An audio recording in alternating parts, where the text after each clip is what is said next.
38 ஆண்டுகளாக அந்த குளத்துக்கு அருகாமையிலே பலவீனனாயிருந்த அந்த மனுஷனை சொஸ்தமாக்கி இயேசு அந்த நபரை பார்த்து சொல்கிறதான ஒரு வசனம் உண்டு. ஆமென். என்னோட 5வது அதிகாரம் 14வது வசனம் விதமாக சொல்கிறது, அதிக கேடானது ஒன்றும் உனக்கு வராதபடி இனி பாவம் செய்யாதே. அப்போ அந்த இடத்துல ஒரு விஷயத்தை காண்கிறோம். இந்த நோய்க்கு பின்பதாக அவனுடைய வாழ்க்கையிலே உண்டாயிருந்த ஒரு விஷயம் அவனுடைய பாவம். பல பிரச்சனையினுடைய வேறான காரணம் என்னவென்று பார்த்தால் அதற்கு எல்லாத்துக்கும் பின்பதாக மறைந்து கிடக்கிற பாவம். ஆனால் நம் அதிகம் நபர்களும் இந்த பாவத்தை கவனிப்பதில்லை.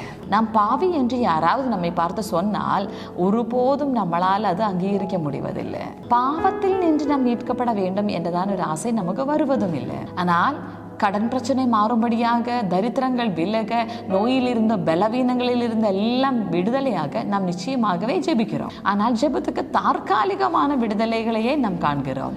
ஆனால் இதனுடைய வேறு இருக்கும் காலம் அளவுக்கும் இது மறுபடியும் வளர ஆரம்பிக்கும்.